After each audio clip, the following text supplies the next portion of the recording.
Eu ri muito e me emocionei em outros momentos, né? Como se o riso não fosse uma emoção. Como se as pessoas sempre falam assim, é engraçado, mas também é emocionante, né? Talvez a minha vida... É para não falar que chorou, porque quando você se emociona, você chora um pouquinho. Pois é, o choro, o riso, são emoções. A comédia é uma emoção fortíssima, entendeu?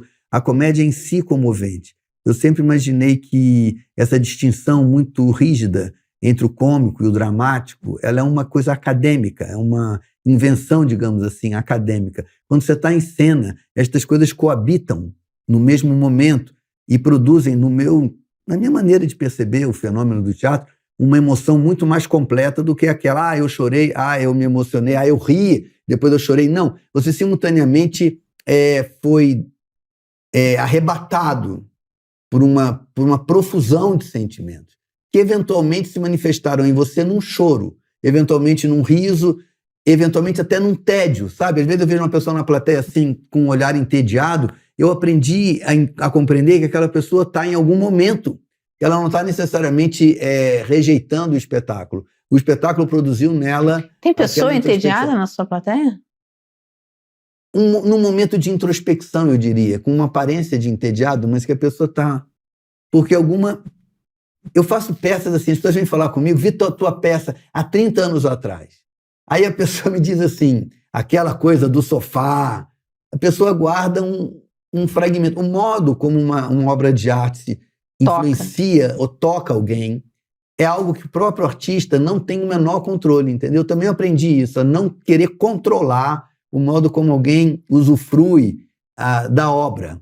Eu só achei interessante você falar, eu ri e me emocionei, porque eu sempre tentei juntar essas duas coisas, sempre achei, aprendi isso com Charles Chaplin, e depois lendo também teorias sobre o humor e o drama, sobre o drama pertencer ao poder e o humor pertencer ao povo, essa divisão que se fez de que tudo que é sério, tudo que é cerimonioso, tudo que pertence ao poder é sério, e tudo que pertence à liberdade, que pertence ao povo, é o cômico, sabe? E dizem que é o Bakhtin, que é um pensador russo, ele fala isso, que a grande obra de arte reúne o cômico e o trágico num mesmo momento, como ele diz que eram as sociedades primitivas da humanidade. Que, por exemplo, quando morria alguém, havia na cerimônia de despedida daquela pessoa, simultaneamente, uma parte da cerimônia que era dedicado a dizer as qualidades do morto, e outra que era para debochar do morto. Agora, todo mundo que vai encontrar você não espera chorar, não espera se emocionar pelo lado de cair em lágrimas ali. Todo mundo que vai ver você espera só rir. E não é isso a peça. A peça é muito profunda, aliás, essa peça. É porque eu acho isso, sabe, Mara, que a comédia não é só rir. O problema é que fizeram da comédia, ou fazem da comédia, ou tentam fazer da comédia apenas esse aspecto da complexidade do ser humano, apenas o aspecto do escárnio, do deboche, da paródia. Tudo isso pertence à comédia. Mas a comédia não escapa do drama. A palavra drama quer dizer movimento, né? Dramatúrgico. Então, se a pessoa vai ao teatro me assistir e espera apenas rir, é porque isso é o modo dominante, a compreensão dominante que se tem da comédia. Mas a comédia nunca é assim. A comédia, quando é de boa qualidade, ela é sempre completa. Assim como o drama também. Na verdade, essa distinção entre drama e comédia, ela não existe. Não existe.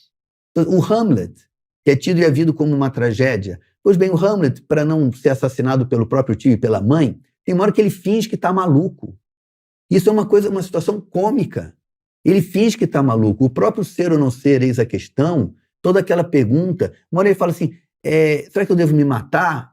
Aí ele diz assim, mas se eu me matar e depois de morto eu descobrir a solução para o meu problema? Isso é um argumento cômico, entende? E, no entanto, ele está ao mesmo tempo vivendo aquela tragédia. O próprio Édipo Rei, que é a tragédia clássica, puxa vida, ele matou o próprio pai, ele casa com a própria mãe. Há nisso um excesso de mal-entendidos que, no meu modo de entender, também traz alguma hilariedade àquela situação. Não é psicanálise isso?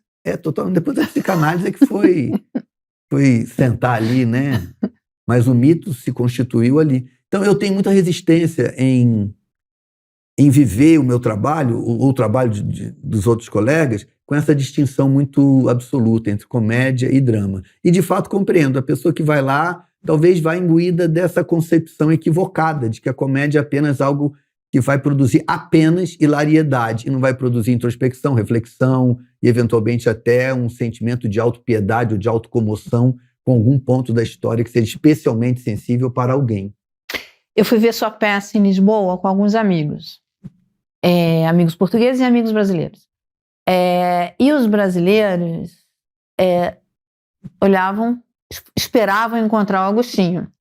E saíram assim, pô, ele é muito maior do que o Agostinho. E é verdade. Aí eu fiquei pensando, eu falei, pô, Pedro Cardoso é refém do Agostinho? Porque o Agostinho, bem, você contou, você subiu num ônibus, o ônibus parou para te receber dentro do ônibus.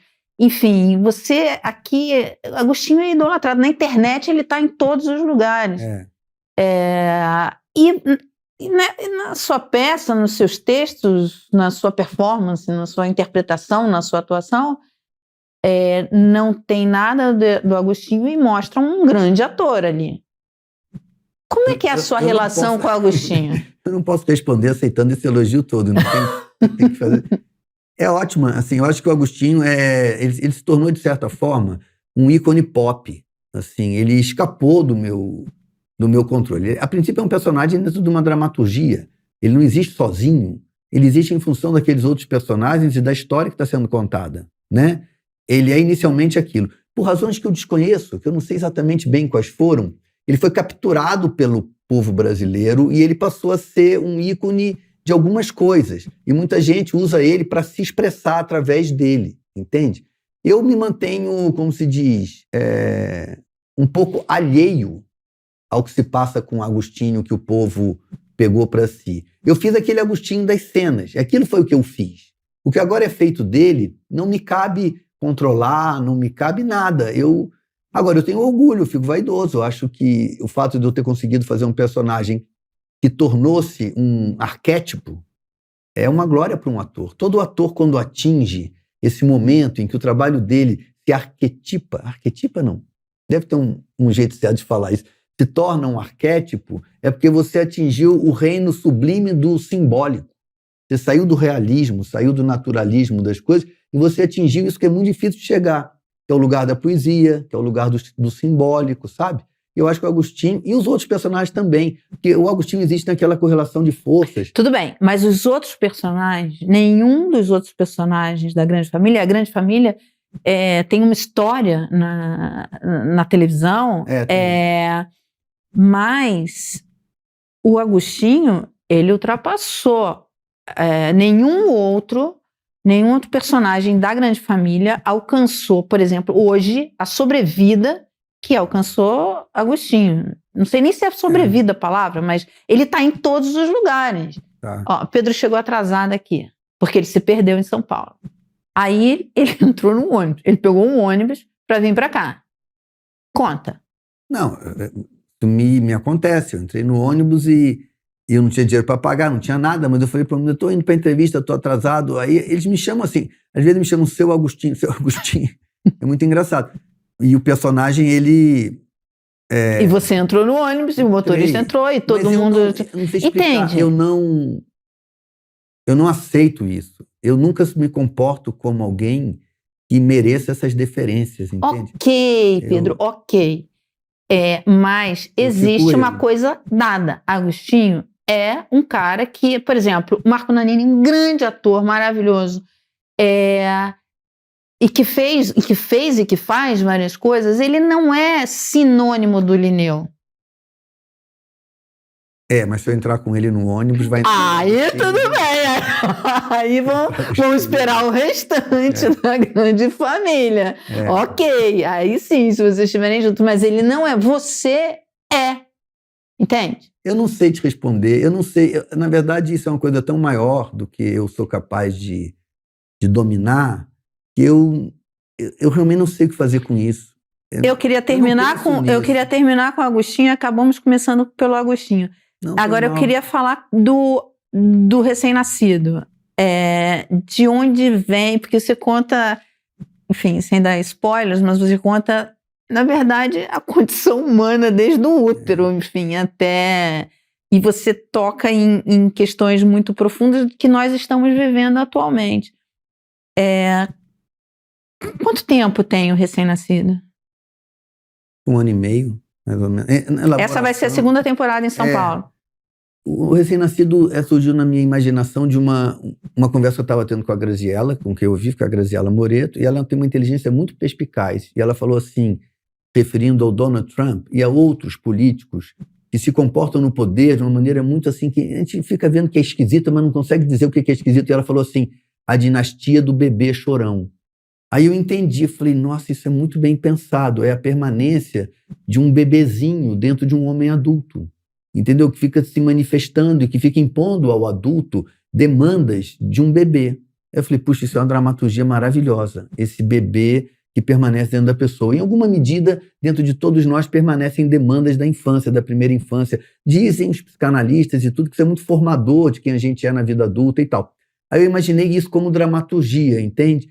E com esse olhar também para o momento, né? Porque nós estamos numa quadra da história, como diz o pessoal do Medo e Delírio em Brasília, numa quadra da história muito especial, né? Assustadoramente especial. E desde que o fascismo brasileiro se mostrou com a nitidez com que ele se mostrou, que a minha vida artística ficou absolutamente paralisada até eu poder entender qual é o mundo que eu estou vivendo. Eu escrevi já 2 peças sobre esse fenômeno, A Sombra do Pai e essa, O Recém-Nascido. São tentativas poéticas de provocar na plateia alguma inspiração de compreensão sobre este terrível momento. Qual é o mundo que estamos vivendo, Pedro?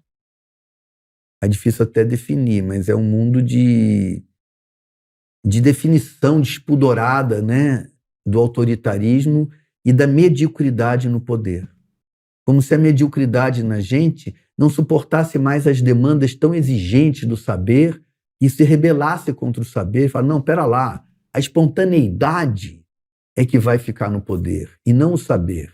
Tanto que esses fascistas todos, uma das características dessas pessoas é arvorarem-se a uma espontaneidade absoluta, falam do jeito que querem, ofendem, xingam, em nome de uma espontaneidade. Isso encontra grande eco nas pessoas, porque o saber é exigente, porque o saber, de fato, nos torna inevitavelmente conscientes da nossa finitude. E isso é bastante incômodo.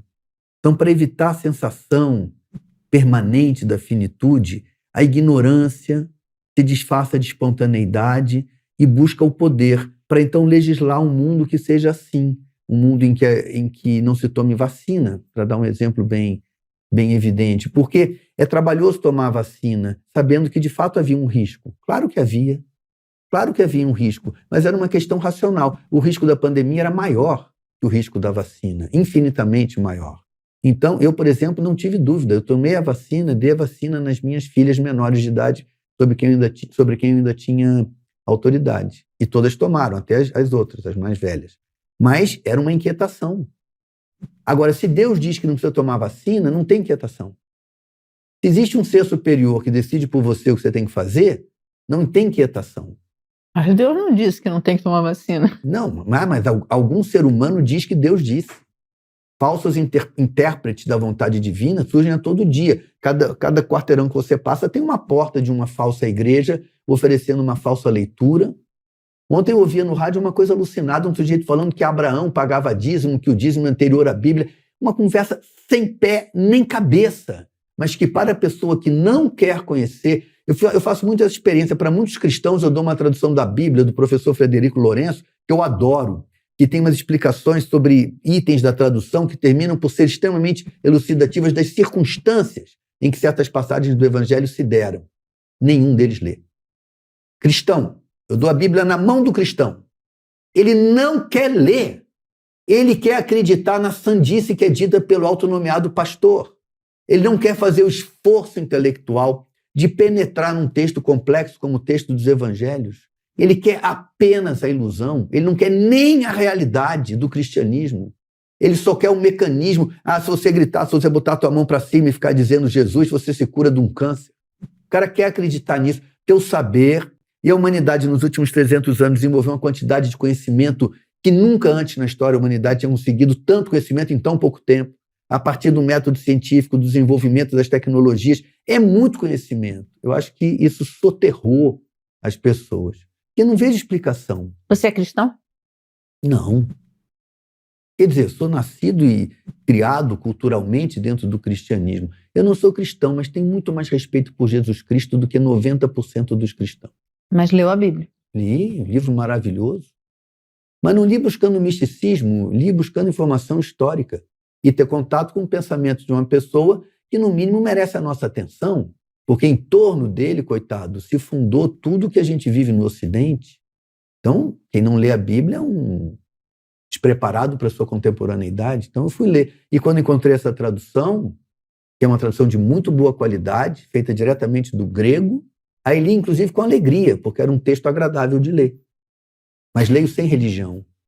Isso que você está falando é tão importante, porque existe, de fato, algo que, inclusive, está na Bíblia, que a Bíblia diz, virão muitos em meu nome e enganarão a muito. Cristo disse isso. Ele disse isso. Cristo diz, virão muitos em meu nome e enganarão a muito.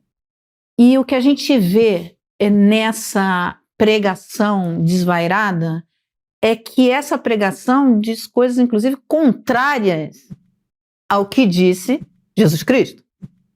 Eles fazem uma confusão muito grande, porque a pessoa que está ouvindo não quer ter capacidade de crítica ao que ela está ouvindo. É muito fácil, quando alguém quer ser enganado, enganar a pessoa que quer ser enganada. Agora, a razão primeira desse desejo de viver uma ilusão é misteriosa. Eu suponho que ela tem a ver com a compreensão da finitude. Porque se você estudar, você vai saber que você morre. Agora, se você não estudar, você talvez possa se iludir de que você é imortal. Talvez a gente seja imortal, mas o estudo não diz isso. O que nós sabemos diz que a gente termina. Então, talvez a gente não termine, mas... Do pó viestes ao pó voltará. É uma dúvida até interessante de ter, mas é muito difícil as pessoas que estão em grande sofrimento material, estão em grande angústia no momento, terem espaço psicológico para questões, digamos assim, supérfluas, no fundo, sabe? Mas, Pedro, mesmo pessoas que não estão em grande sofrimento, que não estão passando por momentos Conveniência difíceis... econômica. Conveniência econômica. A religião é o maior negócio que a humanidade jamais inventou. Então, eu acho que existe uma grande parte da população que não está em sofrimento econômico, que tem dinheiro, que se torna um cristão apaixonado por isso para dar o golpe de Estado que eles queriam dar. Todo golpe de Estado é um movimento de enriquecimento de uma minoria. E todo golpe de Estado se promete ser um movimento para o povo, né? Há quem diga, jornalistas amigos nossos, que já passaram a chamar o golpe de 64 de movimento. Não ouvi isso, foi ao ar isso, eu ouvi isso da boca de pessoas que eu conheço de jovem, dizer que não foi um golpe, foi um movimento. Começa a se relativizar a história, não é? Porque o interesse econômico em manter o povo ignorante é muito grande. É muito grande. Se você pagar um salário mínimo a alguém, a pessoa tem que estar muito desprovida de conhecimento, tem que estar muito refém daquele emprego que é o único que ela pode ter. Então, isso se soma, né? Quer dizer, as pessoas querem se manter ignorantes e uma minoria dos ricos querem ter um bando de ignorantes para poder continuar pagando apenas um salário. É duro lidar numa sociedade, um golpe, foi um movimento. Começa a se relativizar a história, não é? Porque o interesse econômico em manter o povo ignorante é muito grande. É muito grande. Se você pagar um salário mínimo a alguém, a pessoa tem que estar muito desprovida de conhecimento, tem que estar muito refém daquele emprego que é o único que ela pode ter. Então, isso se soma, né? Quer dizer, as pessoas querem se manter ignorantes e uma minoria dos ricos querem ter um bando de ignorantes para poder continuar pagando apenas um salário. É duro lidar numa sociedade culturalmente em que o saber foi distribuído de uma maneira justa, é mais difícil você manter a desigualdade econômica. Então, eu não tenho certeza de nada. Eu desconfio que é mais ou menos por aí que isso anda. Interesse econômico. Nesse sentido, eu sou muito marxista. Eu acho que o Marx tem razão. O econômico é dominante na vida, mas o econômico entendido no sentido amplo do que é o econômico. O econômico não é o financeiro grande. Você pagar um salário mínimo a alguém, conveniência econômica. Conveniência econômica. A religião é o maior negócio que a humanidade jamais inventou. Então, eu acho que existe uma grande parte da população que não está em sofrimento econômico, que tem dinheiro, que se torna um cristão apaixonado por isso para dar o golpe de Estado que eles queriam dar. Todo golpe de Estado é um movimento de enriquecimento de uma minoria. E todo golpe de Estado se promete ser um movimento para o povo, né? Há quem diga, jornalistas amigos nossos, que já passaram a chamar o golpe de 64 de movimento. Não ouvi isso? Eu ouvi isso, foi ao ar isso, eu ouvi isso da boca de pessoas que eu conheço de jovem, dizer que não foi um golpe, foi um movimento. Começa a se relativizar a história, não é? Porque o interesse econômico em manter o povo ignorante é muito grande. É muito grande. Se você pagar um salário mínimo a alguém, a pessoa tem que estar muito desprovida de conhecimento, tem que estar muito refém daquele emprego que é o único que ela pode ter. Então, isso se soma, né? Quer dizer, as pessoas querem se manter ignorantes e uma minoria dos ricos querem ter um bando de ignorantes para poder continuar pagando apenas um salário. É duro lidar numa sociedade culturalmente em que o saber foi distribuído de uma maneira justa, é mais difícil você manter a desigualdade econômica. Então, eu não tenho certeza de nada. Eu desconfio que é mais ou menos por aí que isso anda. Interesse econômico. Nesse sentido, eu sou muito marxista. Eu acho que o Marx tem razão. O econômico é dominante na vida, mas o econômico entendido no sentido amplo do que é o econômico. O econômico não é o financeiro. Financeiro é dinheiro, é ter dinheiro, não ter dinheiro, é estar devendo, não estar devendo, estar credor, estar devedor. Isso é dinheiro. O econômico é a totalidade do fenômeno da vida, no sentido marxista. Tudo que se passa é uma economia, poderia-se dizer, é uma relação do homem com o ambiente natural e com os outros homens, e tirar disso um proveito para si. Isso é que é economia, como eu imagino que o marxismo entende. E, nesse sentido, tudo é economia. Os 4 anos que nós tivemos de governo Bolsonaro, você estava em Portugal. Você vem sempre ao Brasil, mas você mora lá. Eu nunca morei apenas em Portugal, estava sempre lá e cá. Ah, é, Pedro Cardoso? Não, Fale mais sobre isso, porque você critica de eu ser uma... Não, eu não... Uma mandante? Eu tenho 2 casas, você tem 8 casas. Aí eu não sei nem como é que você tem as chaves. Eu não critico, eu acho engraçado. Não, eu estava lá e cá, sempre fiquei lá e cá. Eu nunca consegui sair. Eu achei que eu ia sair do Brasil completamente, mas não saí. Por quê? Dinheiro. A minha vida econômica é baseada no Brasil. Eu ganho algum dinheiro em Portugal, mas ganho muito mais no Brasil, porque aqui no Brasil eu consigo, modéstia à parte, mergulhar dentro do país. Em Portugal eu sou rejeitado, eu bato assim. Os portugueses têm atores portugueses, eles não precisam de um ator brasileiro. E o meu modo de pensar para um europeu é incômodo. Por quê? Porque eu sou um latino-americano, eu sou um sujeito colonizado, eu sou um sujeito que sou vítima do processo da colonização. Então eu tenho em relação à colonização verdades a dizer. Verdades que os europeus até hoje, por incrível que pareça, não ensinam para as suas crianças. Eles realmente ensinam um conto da carochinha, que aquilo tudo foi uma maravilha, patati, patati, patatá. Um português médio nunca viu uma figura de um africanizado, escravizado no Brasil sendo torturado pelos bisavós deles. Eles não viram mesmo, eles não sabem. Eles acham que a colonização portuguesa foi meiga e doce. E isso não é verdade. E as permanências... É isso que suas filhas aprendem na escola portuguesa? Você tem uma filha Eu acho que seria, mas as minhas filhas estudam numa escola americana. A gente, quando mudou para lá, a gente quis botar elas numa escola internacional justamente para não botar elas apenas em Portugal. Mas eu comprei os livros de colégio português. Eu comprei um livro de resumo da história que eles estudam no último ano para fazer o que é o vestibular deles. A palavra Brasil aparece 5 vezes, a palavra escravo acho que não aparece nenhuma vez. Ou 2, ou 3, ou 4, e não há descrição das torturas.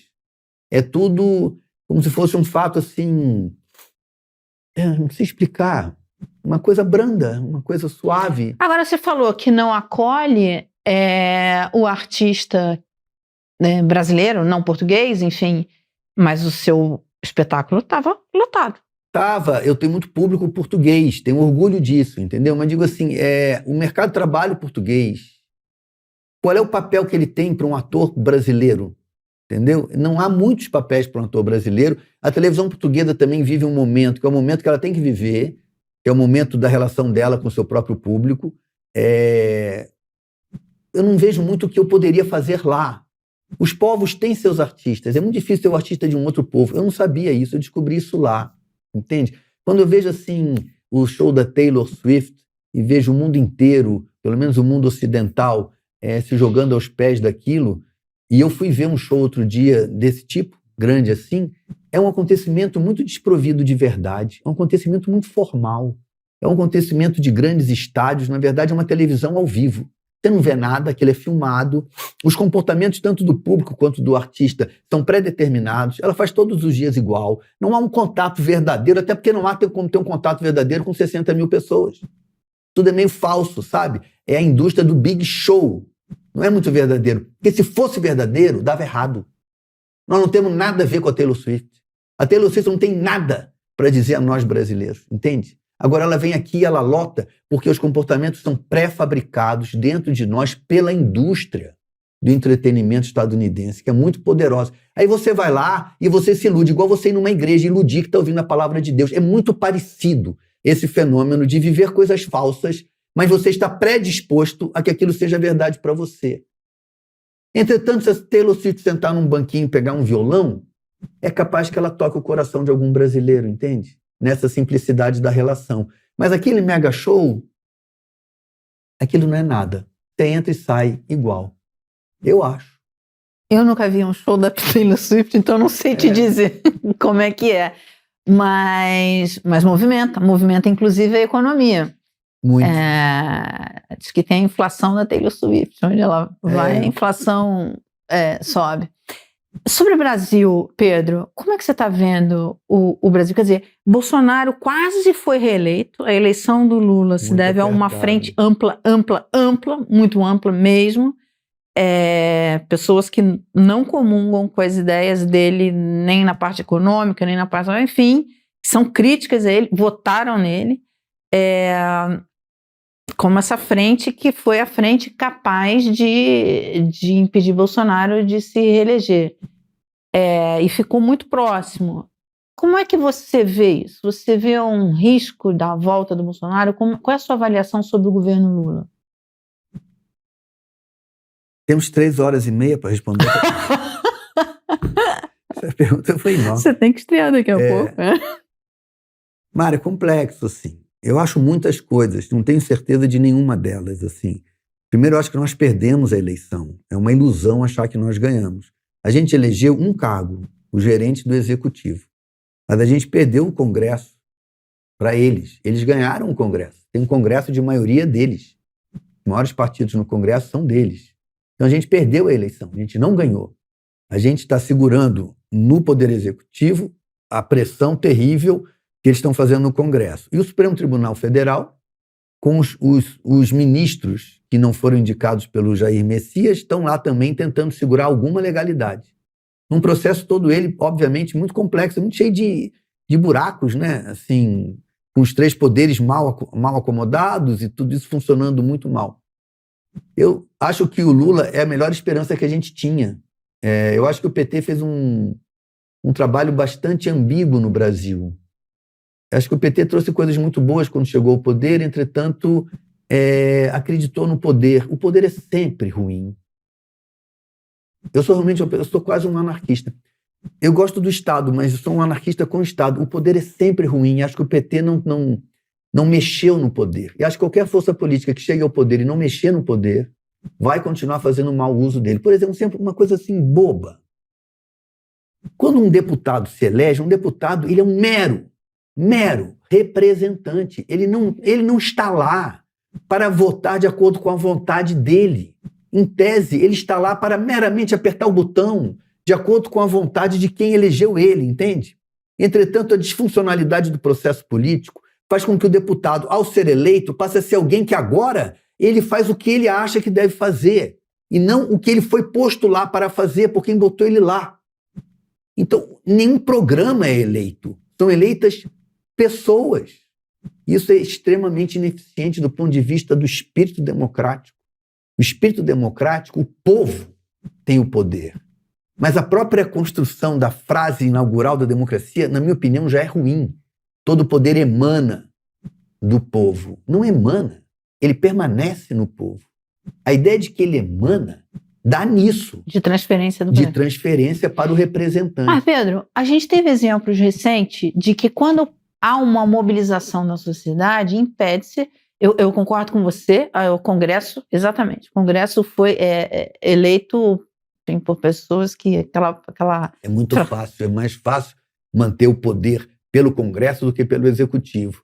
O Executivo é uma pessoa. Congresso, quantos votos precisa para uma pessoa ser deputado federal pelo Tocantins? Mas olha só, Pedro, tem dois PLs recentes, o da privatização das praias e o do aborto, que criminalizava a vítima. Sim, mais do que o estuprador, que foram barrados pela mobilização popular. Eu vou me permitir discordar de você. Eu não acho que eles foram barrados pela mobilização Foram barrados popular. por quê? Eles foram criados para serem barrados. Essas pautas que esses... Como é que eu vou chamar eles? Que estas pessoas, que esses aventureiros que estão na política apenas para enriquecimento pessoal, estas pautas que eles trazem, que são absurdas e que são chocantes, na minha opinião, elas servem para impedir que nós tenhamos a iniciativa das pautas, entendeu? Nós estamos totalmente na defensiva.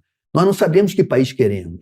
Eles ficam nos agredindo com um país que todo mundo sabe que é horroroso, para que a gente jamais possa sair das cordas. Igual no boxe, a gente está o tempo todo se defendendo, porque eles estão atacando de qualquer maneira. Eles inventam qualquer pauta. Não dou para você 6 meses, menos 3 meses. Eles vão trazer outra lei absurda, outra pauta qualquer, que eles sabem que tem muito pouca chance de vingar. Grande parte da sociedade não vai querer, mas que vai nos impedir de pensar as questões trabalhistas, de pensar as questões da distribuição de renda, de pensar o agronegócio, de pensar a reforma agrária, de pensar tudo que poderia emancipar o Brasil. Entende? Então, não acho... Você acha que isso é método, então? Acho que é método. Na minha opinião, é método, e acho que o Brasil não tem nenhum tipo de mobilização popular hoje em dia capaz de evitar o método da extrema-direita. Eu acho que a gente está perdendo. Ô, Pedro... Estou saindo preocupada dessa entrevista. Você acha mesmo que... Eu acho que a gente está perdendo. Nós não temos... Que mobilização popular que nós temos? Como é que você acha que vai ser 2026? Você acha que volta? 2025.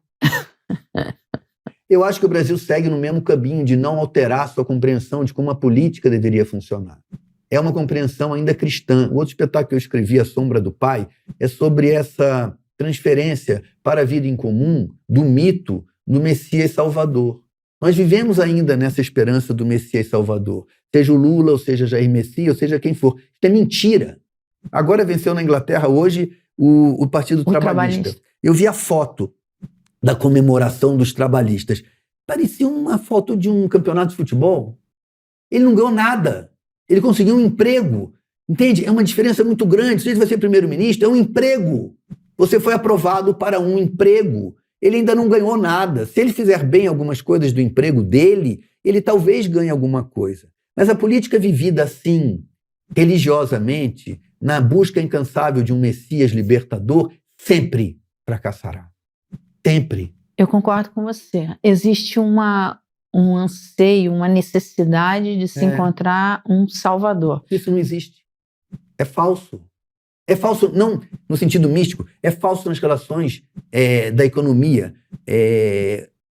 O Lula chega ao poder, não quer dizer que os operários chegaram ao poder. Ele lá como presidente, ele não tem nem este poder. Entende? Como é que você faz uma reforma no salário? É uma série de outras forças que atuam. Ele não decide as coisas sozinho, mas para fazer campanha é isso que ele diz. Ele ou qualquer outro.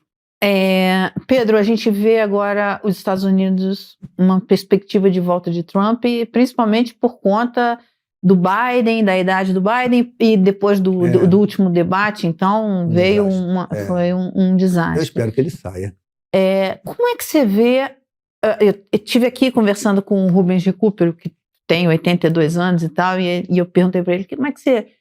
o que você falaria para um outro homem de 80 anos que está no poder? Pô, dê espaço para os jovens. Você acha que isso é um problema? Acho. Eu acho que uma das maiores opressões... Existem muitas opressões estruturais da sociedade, né?